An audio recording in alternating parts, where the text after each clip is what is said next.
Selamlar herkese. Bugün yine size farklı bir video içeriğiyle geldim. Bugün Kore yemeklerini deneyeceğim. Daha doğrusu böyle en popüler olanları deneyeceğim. 2 tane seçtim aralarından. Biri pirinç kekleri. Değişik bir adı var. Tteokbokki. Öyle bir şey galiba. Tam söyleyemiyorum ama ilk olarak onu yapacağım. Ondan sonra da corn dog deneyeceğim. Onu da ilk defa yapacağım. Hadi hemen başlayalım yemeklerimize. Çünkü çok merak ediyorum nasıl olacak tatları. Ben başlıyorum hemen.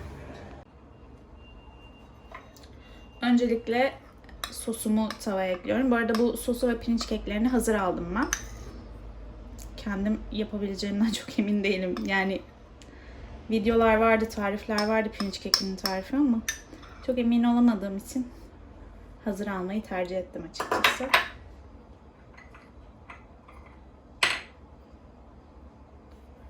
Üzerine biraz toz kırmızı biber ekliyorum.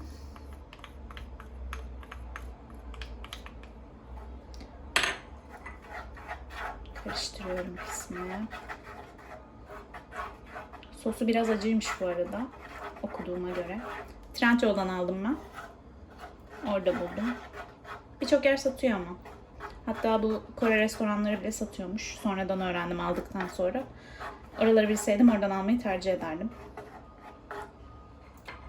1,5 yemek kaşığı kadar şeker ekliyorum üzerine.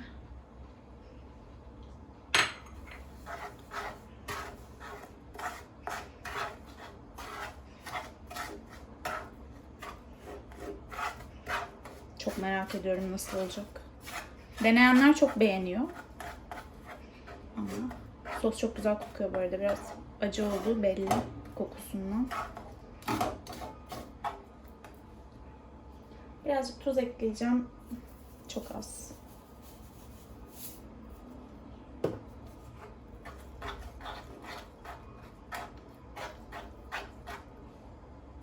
Bir bardak su ekliyoruz.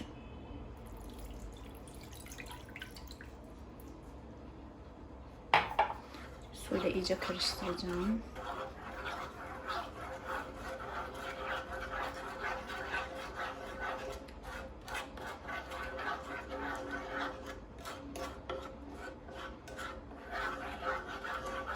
Değişik bir renk oldu.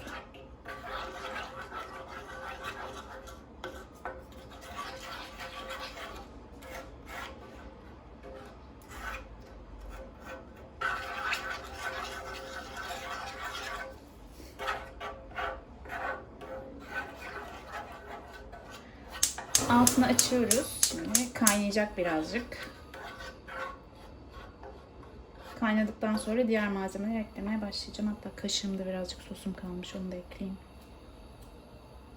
Çünkü pirinç keklerim gelirken sosu biraz dökülmüştü. O yüzden sosumun birazı çöpe gitti. O yüzden bütün soslarımı kullanıyorum şu anda.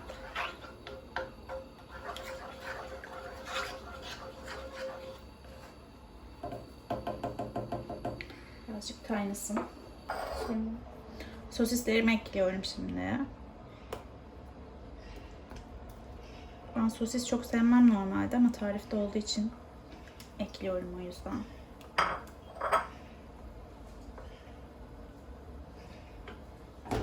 Şimdi biraz kaynayacaklar.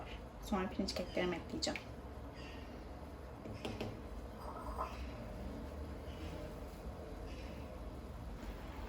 Şimdi pirinç keklerimi ekliyorum.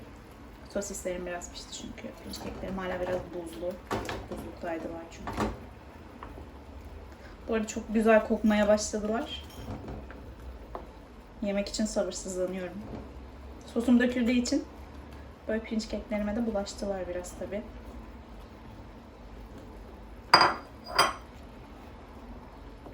Şöyle hepsini biteyim. Sosla pişsinler.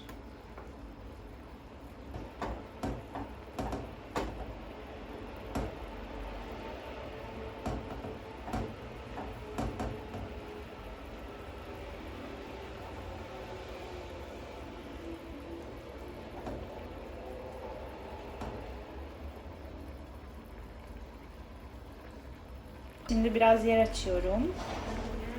Biraz noodle ekleyeceğim içine. Noodle'larımı önceden pişirdim.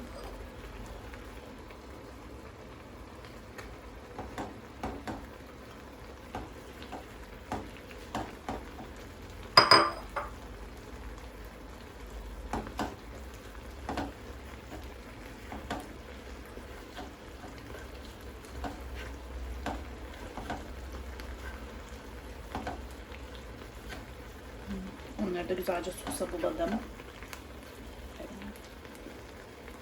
Gittikçe daha güzel kokmaya başladı. Birazcık yeşil soğan ekleyeceğim.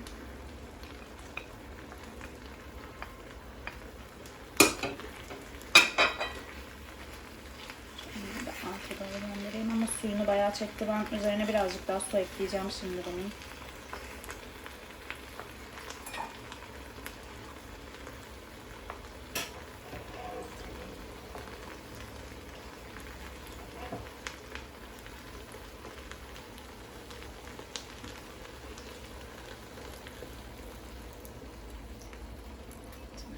Yeterli olacak bence. Fazla da eklemek istemiyorum. Tadı bozulmasın diye. Ama yapışmaya başladı. Çünkü soğanların da biraz pişmesi gerekiyor.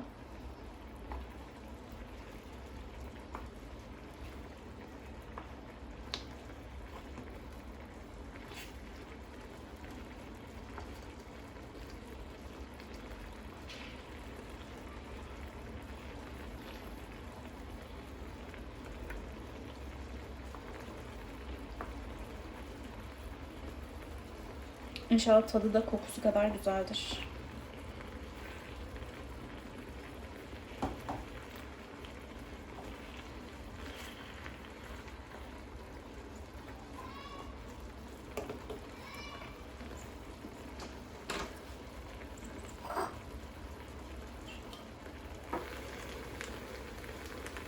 Şimdi en son olarak mozzarella'mı ekliyorum.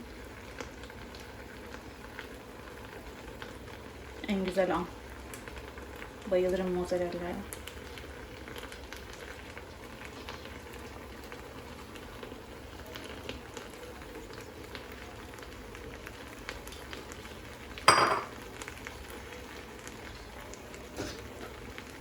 Kapağını kapatıyorum.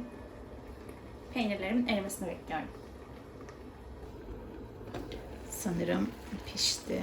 Evet. Harika görünüyor. Şimdi bunu kenara alıyorum. Corn başlıyorum. Sonra ikisini birlikte yiyeceğim. Corn için hazırlıklarımı yaptım. Şimdi sosunu hazırlayacağım. Burada sosislerim ve kaşarlarım hazır. O zaman sosumla başlayalım. 1,5 su bardağı un ekledim kaseme. Şimdi birazcık çok az tuz ekleyeceğim.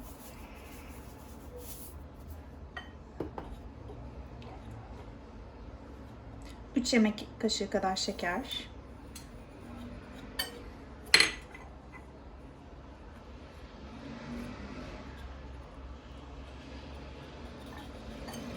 Bir yumurta.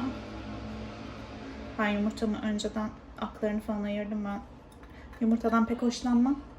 Aklarından hiç hoşlanmam. O yüzden önceden hazırladım onu.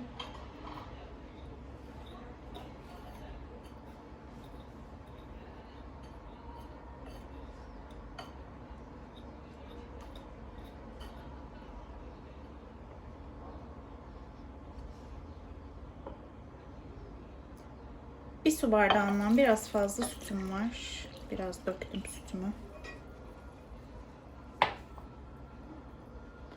Şöyle sileyim. Etrafa batırmama.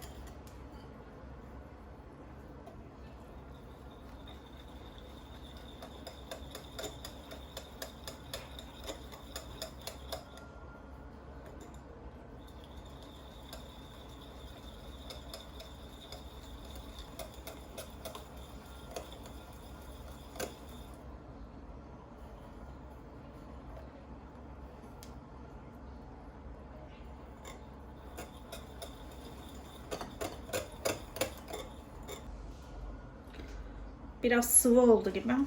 O yüzden çok az daha un ekliyorum üzerine.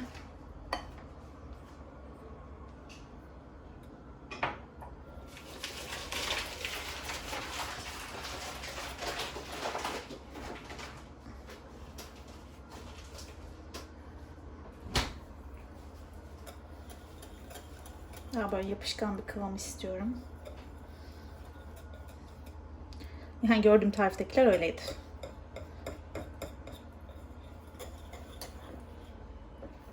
Sanırım bu sefer daha iyi oldu.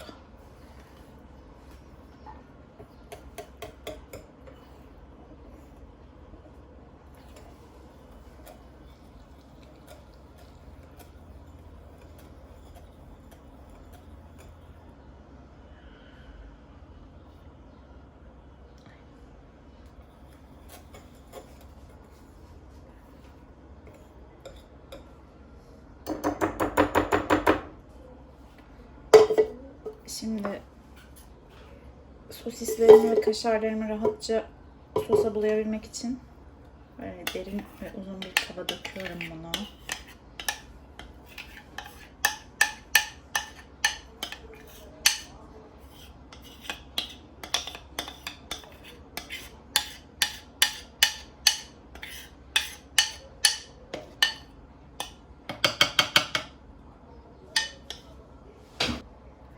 İlk önce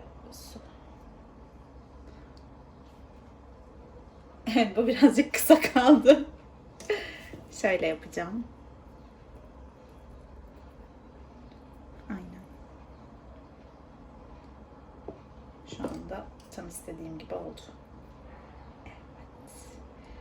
Normalde onları ekmek kırıntısına buluyorlar ama bizde olmadığı için ben galeta ununa bulayacağım. Ama çok iyi bulamamız gerekiyormuş ki yoksa peynirler akabiliyormuş. O yüzden şöyle elleriyle yapmıştı onlar. Ben de öyle yapacağım.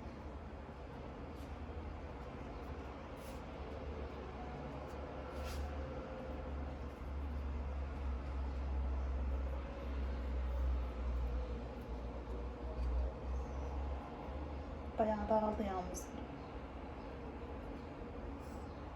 Onlarınki hiç dağılmamıştı. Hiç hoşuma gitmedi.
Yağımızı kızdırdım. Şimdi koyacağım. Pişecekler.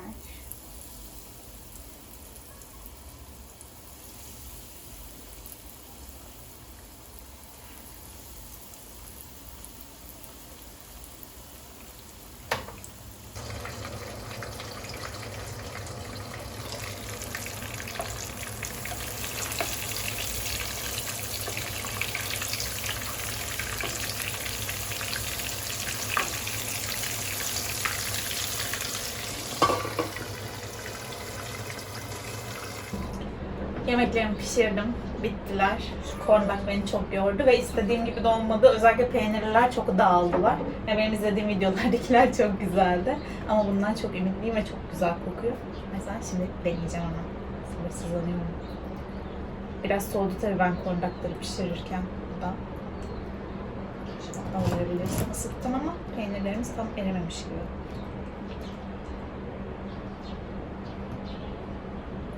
Açabilirsem. Çok güzel kokuyor.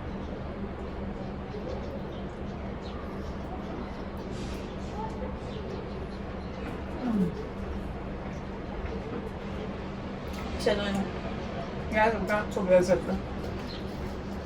Benimkinin sosu biraz az olmuş bence. Sosu biraz daha yoğun olabilirdi. Ama çok beğendim tadını. Çok güzelmiş gerçekten. Öldükleri haber var. Konuşamam. Şimdi şu en düzgün kornakayı yemek istiyorum. Aralarında en düzgün olan bu. Bir de onun tadına bakacağım.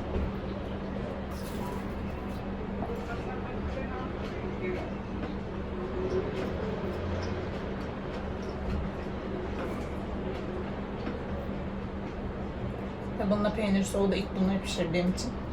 En düzgün olanlar ilk pişirdiğim. Ama bence tadı kötü değil. Gayet iyi. Tadını beğendim. Şunu mutlaka deneyin ama. Bayılacaksınız. Efsane güzel bir şey. Şimdi ben gidiyorum. Biraz bundan yiyeceğim çünkü. Kendinize çok iyi bakın. Bir sonraki videomda görüşürüz.